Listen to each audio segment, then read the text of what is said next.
Thank you to Water Wheel Little Horse for their generous donation on Patreon. If you'd like to join them in their generosity, the link to my Patreon page is in the description.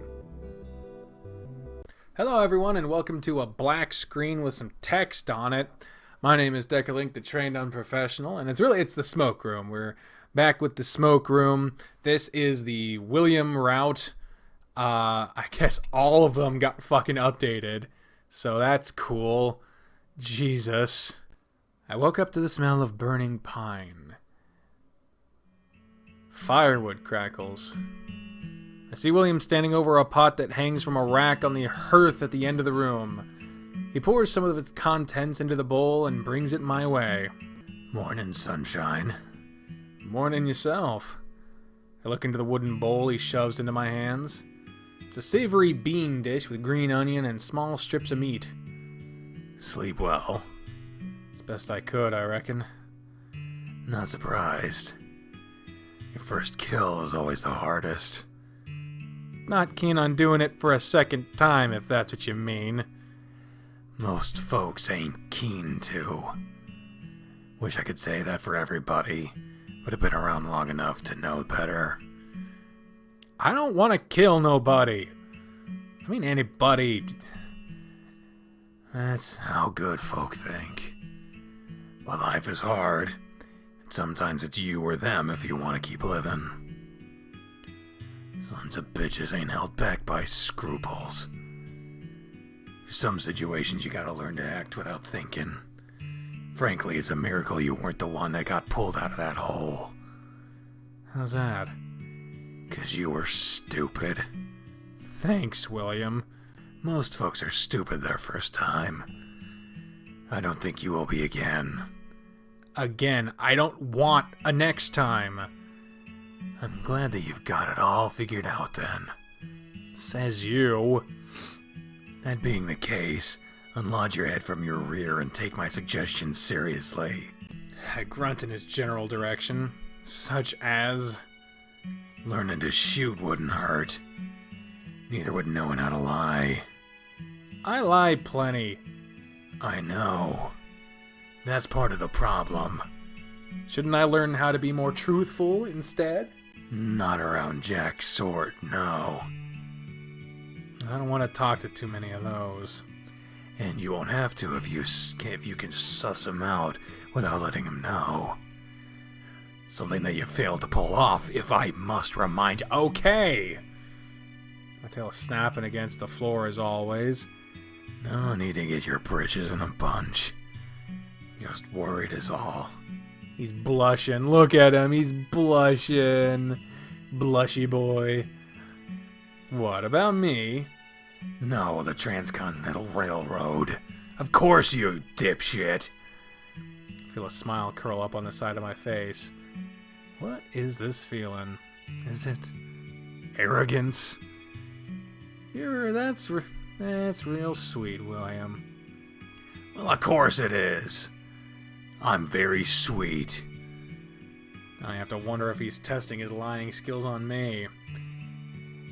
Nick knows what you did, don't he? Yeah. William lets out a deep breath.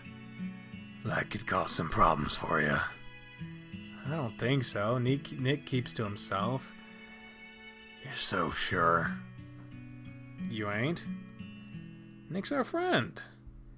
So why is it that Nick was the first one who thought you might have done it? I back up. Nick wouldn't have done that. William shakes his head. Yesterday, before you showed up at the body, he didn't have proof, just concerns. Said he remembered the direction you had come from the first time you got injured. Why would he do that? Probably because he knew I wouldn't go out of my way to screw you. But more likely because he has concerns about what Jack has been up to for a long while. But I can't be sure.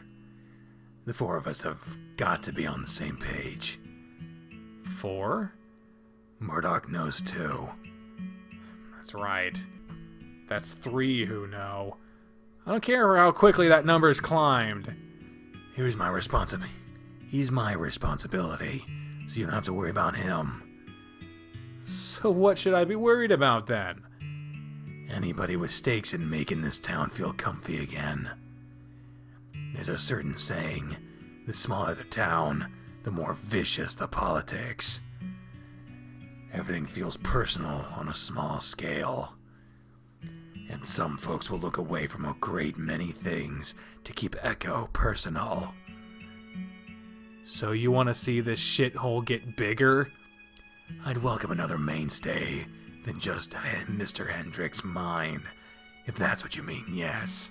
If the quartz dries up and there ain't enough coal or gold, it ain't Dora's uppity sideshow that's gonna keep this gravy train running. Even if it might take years for the hip to go under. Can't say I'd be sad to see that ground swallow this place, really. William shot me a look. That ain't fair, Sam, and you know it. We've been good to you here. Y'all tried to murder me in a cave. And what the hell am I doing for your sorry skin? That's a good fucking question. I don't particularly know. Horseshit. We're helping each other like we always have. If you want to spit on that, well, you can do things your way. I'm not gonna waste my time on a man who's given up. Fuck's sake. I didn't give up. I'm just tired of everybody either acting against me or wanting something. That's another problem you have. I try not to knock paranoia too hard, because more often than not, if your gut tells you somebody's fucking with you, they probably are. But if you can't figure out who your friends are, you're just as bound for failure. So what exactly would I need to do that? Bit of life experience, bit of learning how to make focused observations. Tell you what, I'm hosting a poker game in my office tonight at 7 p.m. when everybody's off work. Could teach you a thing or two about figuring out how to read people. Be here. If Madam lets me. She shouldn't make problems for us. But let me know if she does. Feels a little off to hear him say something like that. But I nod, put my finished breakfast on an end table. I rise and thank him. Then turn a corner past the hallway and make my way out the front door. Before I get too far, I bump into a familiar face. Is it Cliff? Oh, it's you. Sam? I don't remember his fucking voice. Morning, Todd. The otter whistles. So, William had you stuffed up in there all night, huh?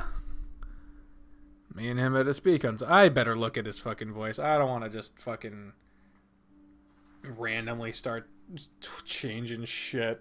Me and him had to speak on some things.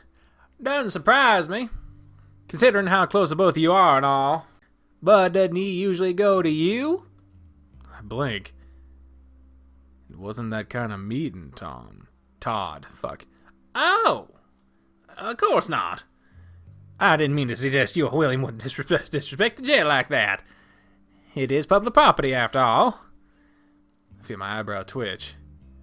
Aren't you usually on patrol at this time in the morning? Well, certainly.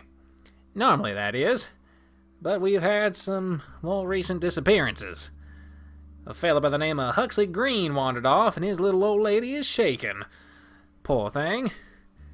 Drunk idiot's probably skipping out on another botched gamble. I just hate to see a good woman cry. What makes you so sure she's good? 'Cause anybody who makes a huckleberry pie that good can't be wicked. And if they are, maybe I don't want to be right. It's definitely the sort of thing I'd want to hear from a law officer carrying a gun. Well, I'll be off. I'll see you later tonight. He waves. Doesn't take me long to get back to the hip.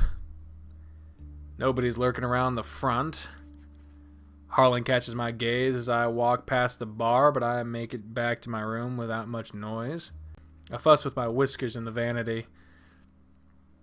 Might be losing my luster from all this stress. At least my chest still looks good. Somebody's knocking. It's probably Cynthia. Come in. Door opens and Madame Dora strides in. My chest tightens. It's good that you came back to us, Sam. When you disappeared into the night with the rest of the town on the cusp of a riot and didn't show up until now, I had begun to wonder if you would. It was with William. I look away. He took me into custody. The doe sits on my bed and urgently places her hands on my shoulders. Pray tell, for what? I'm not supposed to say, but he wants me to help him with something. He might need me to visit him more often. Madam shakes her head. That man always wants help with something.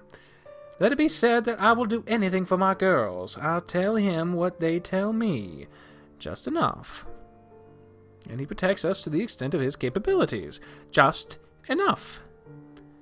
Maybe overlooking an expired license here or there, lining up the circumstances to expose the adultery of our particularly violent clientele. But in my dealings with William, I discovered a very curious thing. When my intelligence runs dry, so too does his protection. So ask yourself this, Samuel.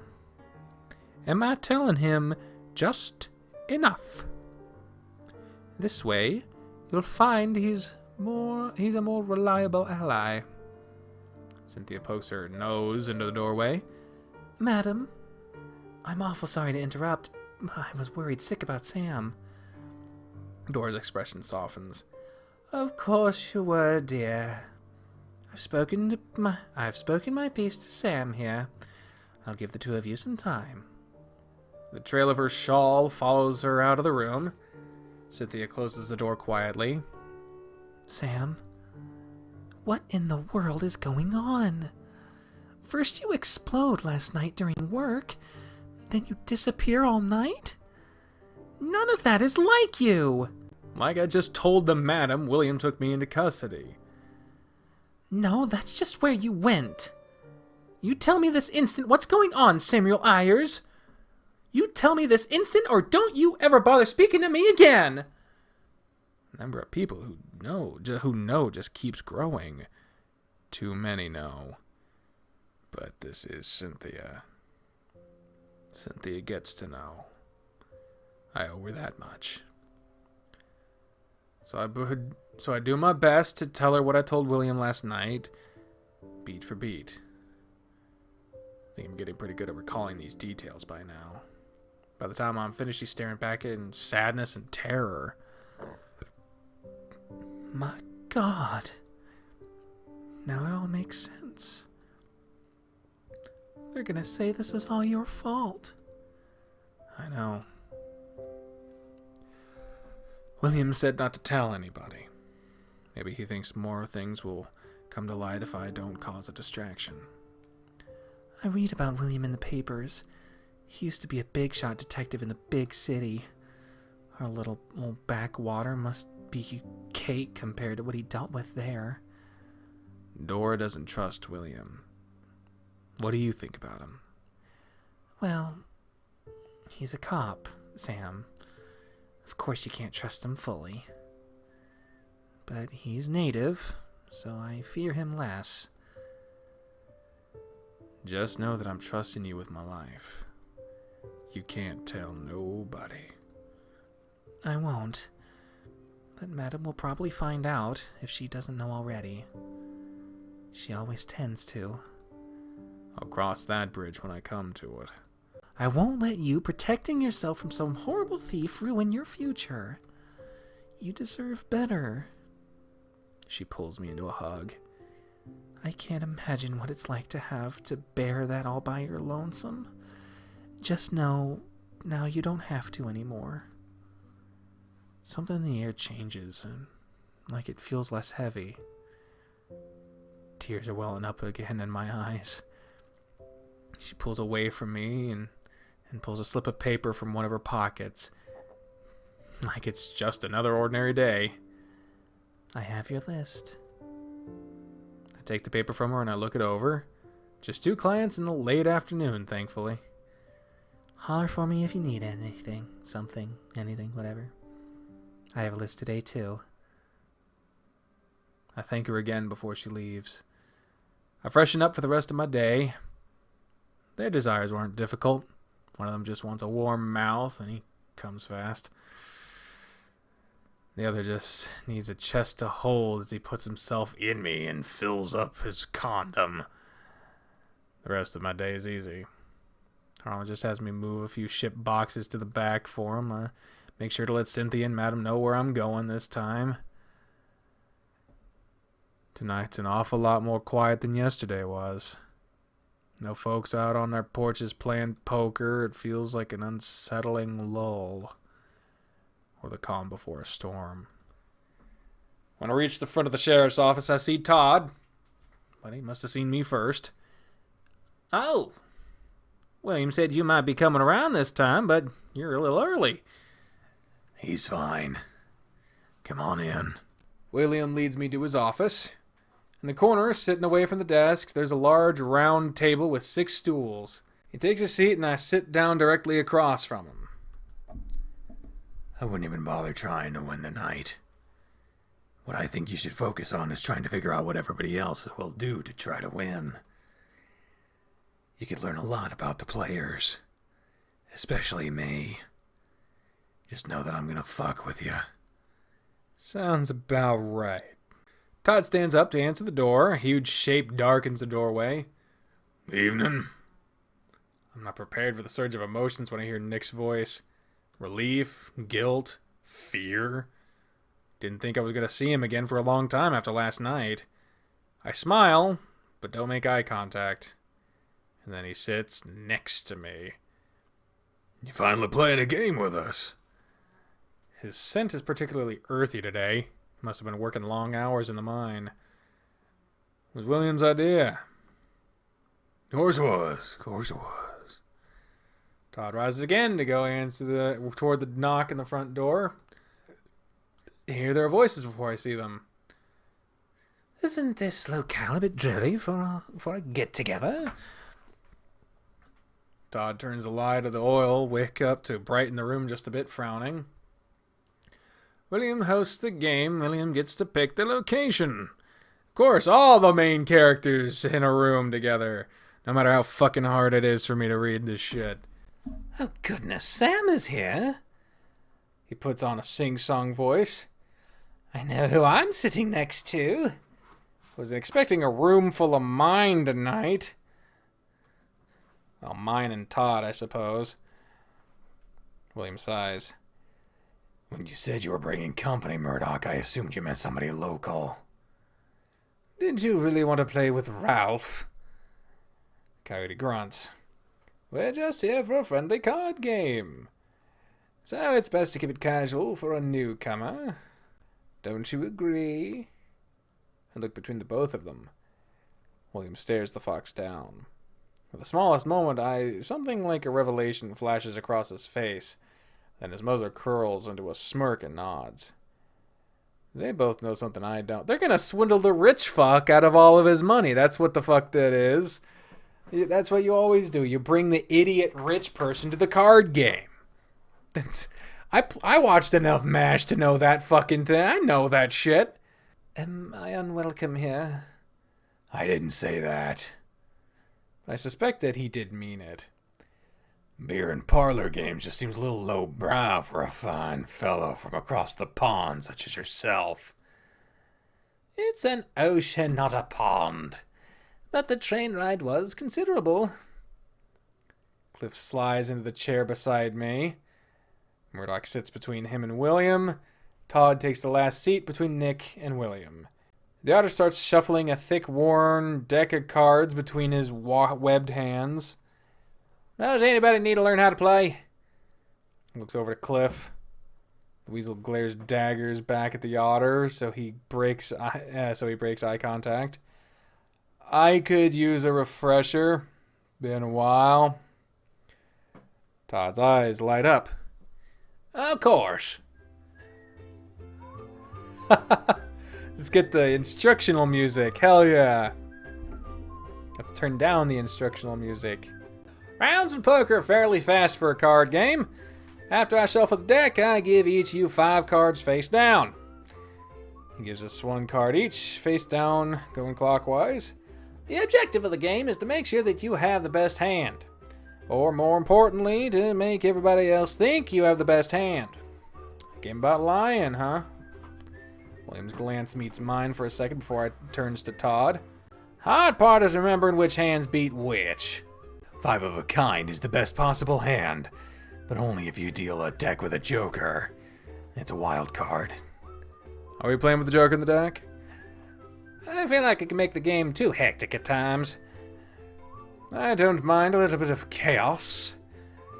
No joker this time. Maybe some other week. Right. Then let me explain the best possible hands.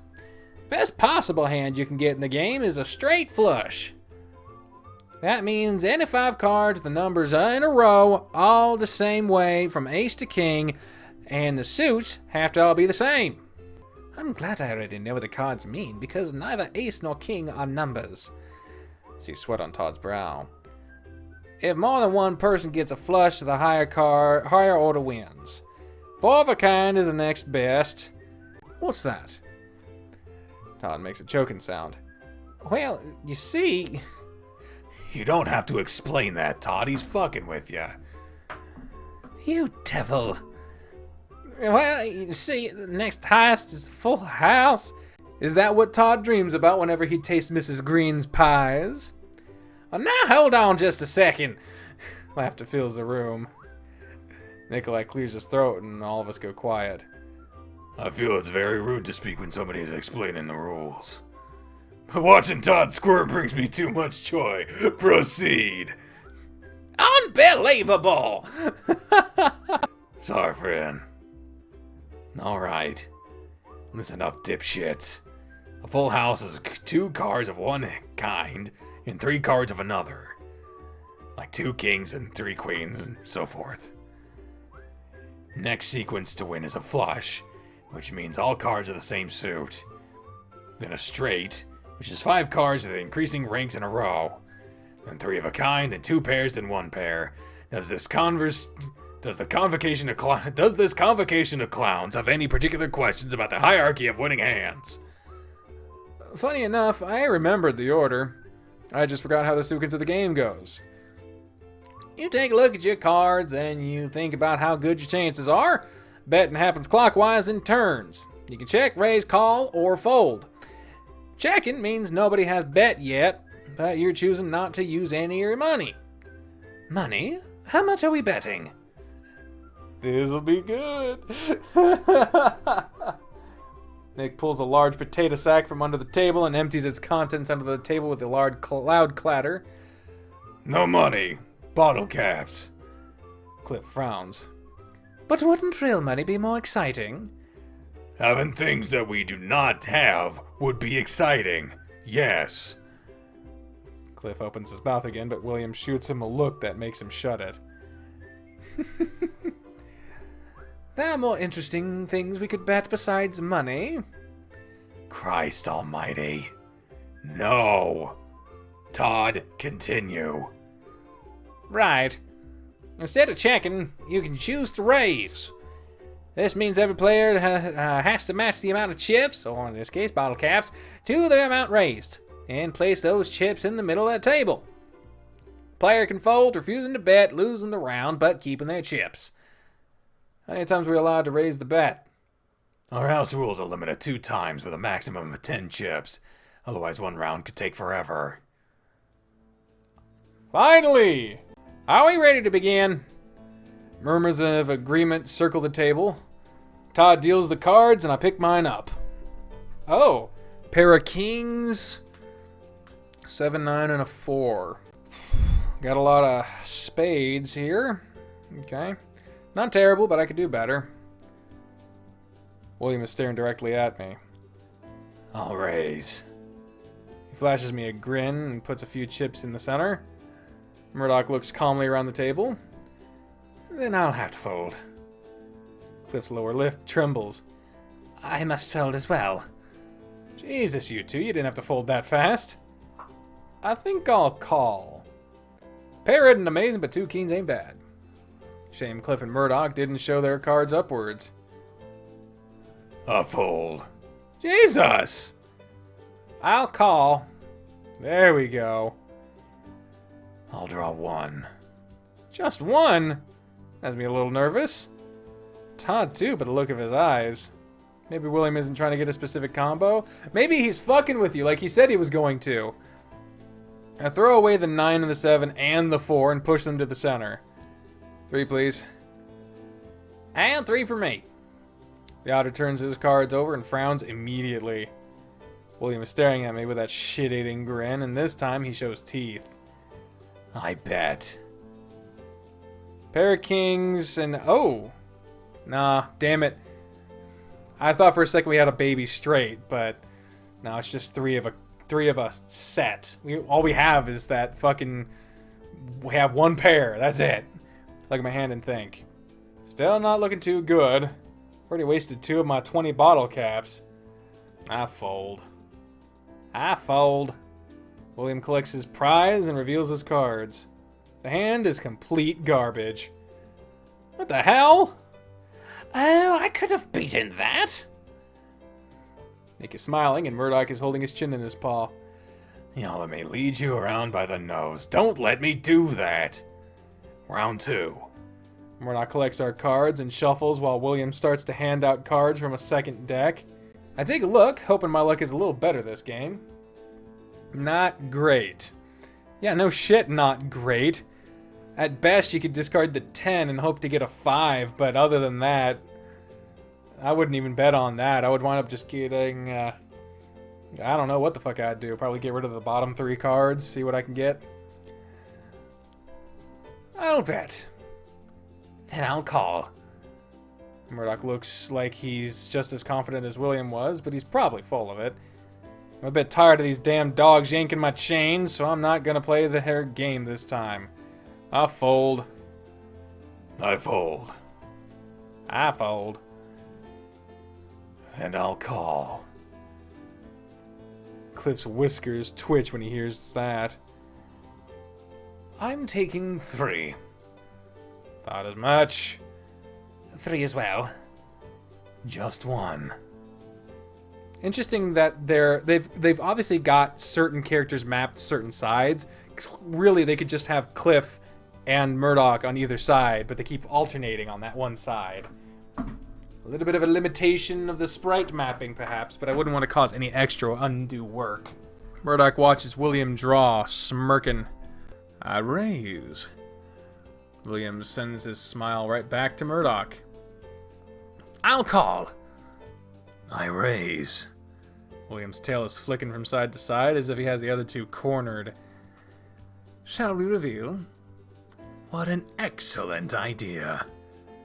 Very well. The 3 of them flip. William's 2 pair is higher than Cliff's, but Murdoch has 3 queens. Huh.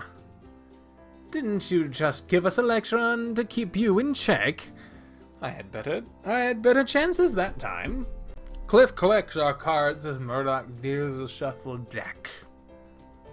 Cliff wrinkles his nose as he stares at his hand when Murdoch deals him his last card. Excellent.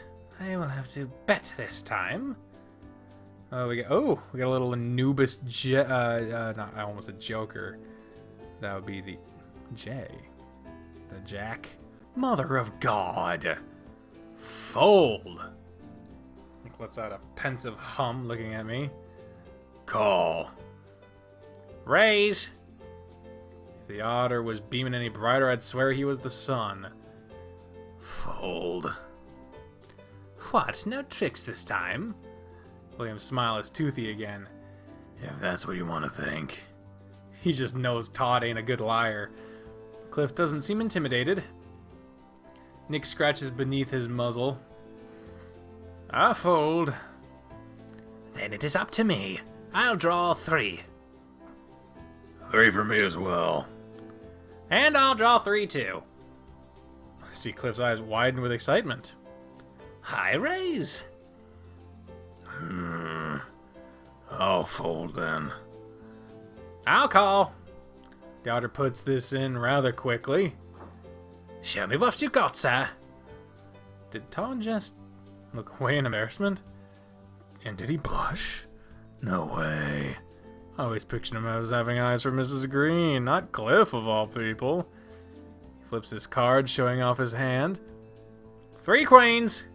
Cliff reveals his hand. 3 kings. Shoot. I thought I had this one. I collect everybody's cards and shuffle while Cliff rakes in his bottle caps. No shame in losing to an honorable standoff. I got lucky. Cliff deals the hand. Finally, something workable. You got one pair. Like, what's workable about this? I bet. Nikolai chuckles. No call. What, is he doubting me? Suppose he should, considering of all the lies I've been telling as of late. I felt myself frown. Ted lets out his squeaky sigh. This just ain't my game. I fold.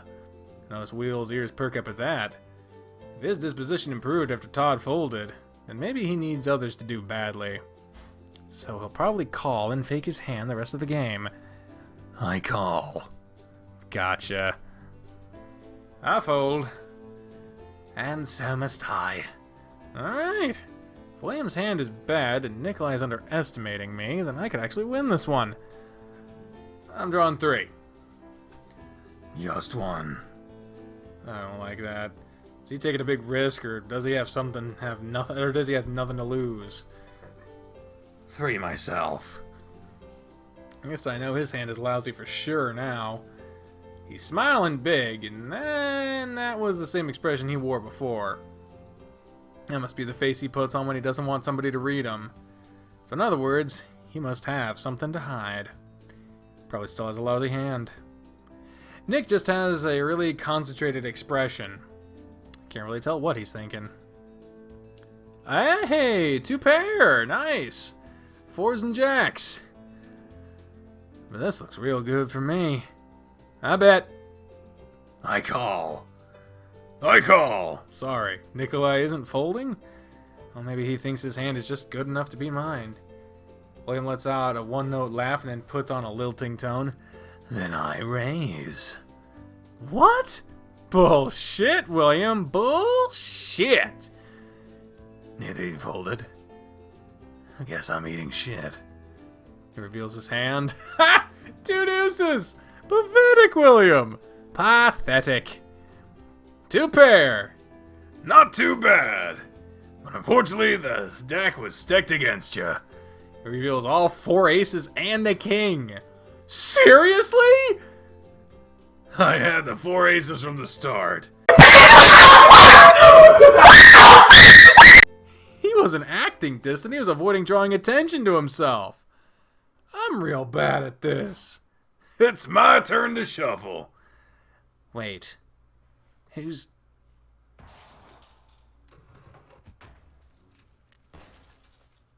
That was a lot of noise for one shot. I hear a shot. Oh, fuck you. Okay, so you see on my microphone here. You see that? See this little light here? I saw a reflection of this light in the darkness of this picture screen. So I was like, oh, fuck, it's a glowing red eye or some shit.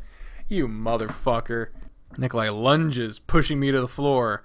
Cards and bottle caps fly as the table turns over and everything hits the floor. I hear Cliff scream and William is already on his feet. His gun is drawn, shots go off, my ears are ringing, more glass shatters, there's a horrible noise like a person gargling, then a thud. Everybody stay down! William runs out of the room. There's a squeaky whine coming from under the table. He's injured. No one's first aid. Do something. Somebody help him. Oh, fuck. Murdoch got fucking shot. God fucking damn, dude. Only a bit of blood. It crazed. The fox yelps. Todd is already pulling a box from the cabinet. Gauze for the wound. I look behind where Murdoch was sitting. There's nothing there. There's a bullet lodged in the wall behind where Cliff was sitting. A tense up when a shadow covers the window. Todd, come help me with this body!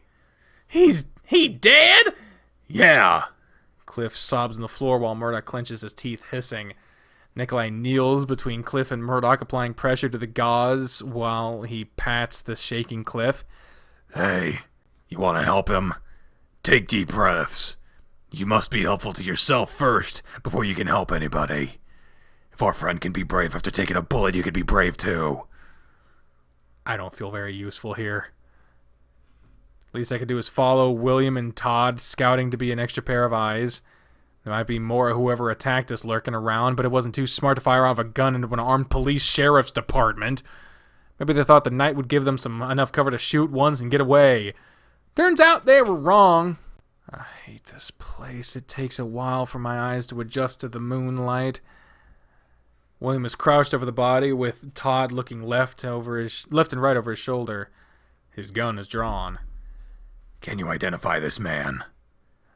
Not on the tip of my tongue. Gray fox. Looks young.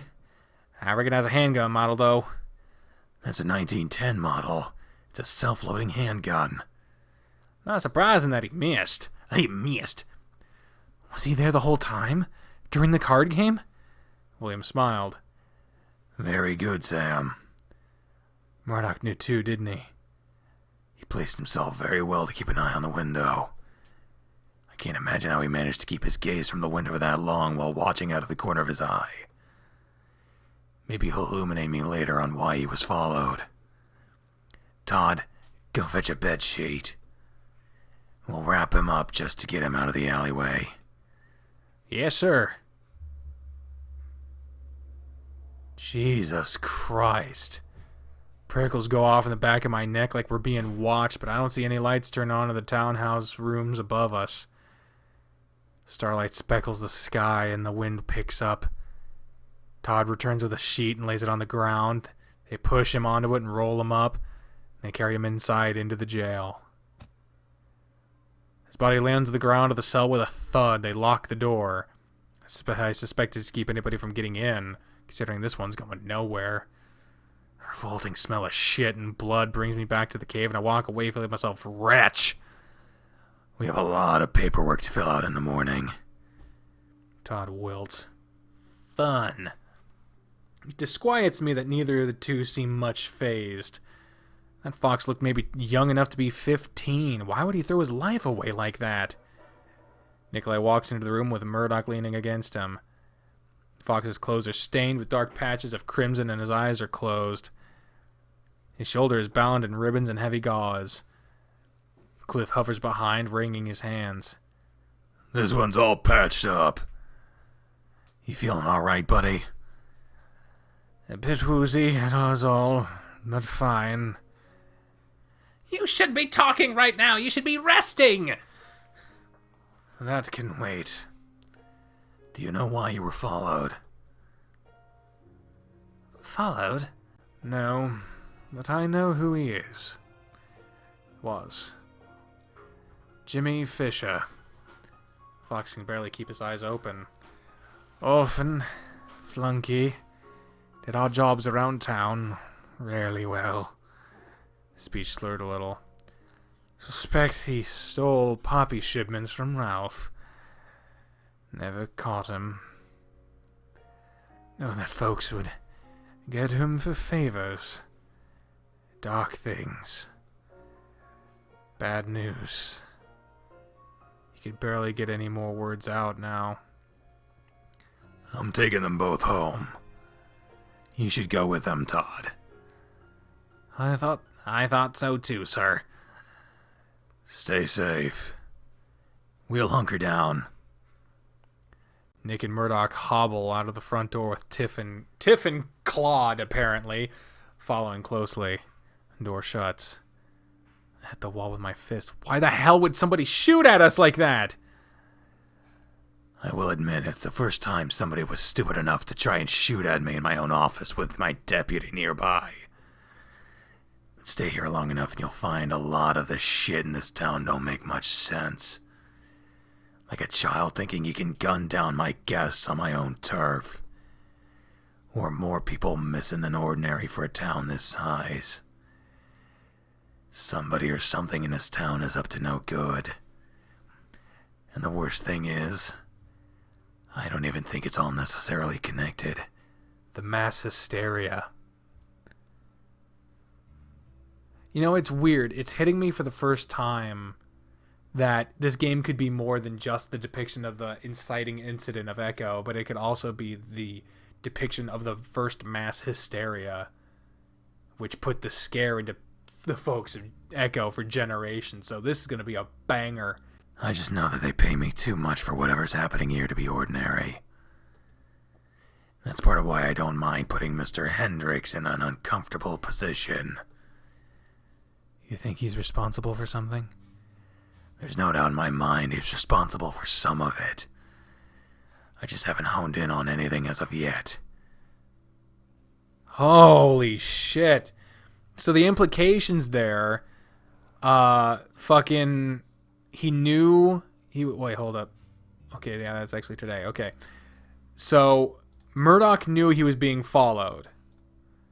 And the guy who shot him was someone that gets paid to do bad things for others. So it isn't that this dude, Joseph Green or whatever the fuck his name was, it isn't that dude who wanted Murdoch dead.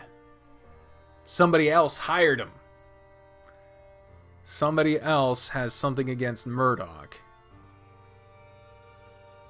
We have no idea. Because, I mean, in a theory, in another route, it was mentioned that Murdoch is pretty well known about his homosexuality. He doesn't seem to fucking hide it very well. And Ralph knows that. But, like, to hire someone to kill someone for being gay? I don't think so. I suspect that, I suspect two things. One, which is my unlikely pick, is that it was a random act. It was a random act of someone who was high as fuck and had a grudge. It's very possible. Very possible. I don't think that's the solution, though.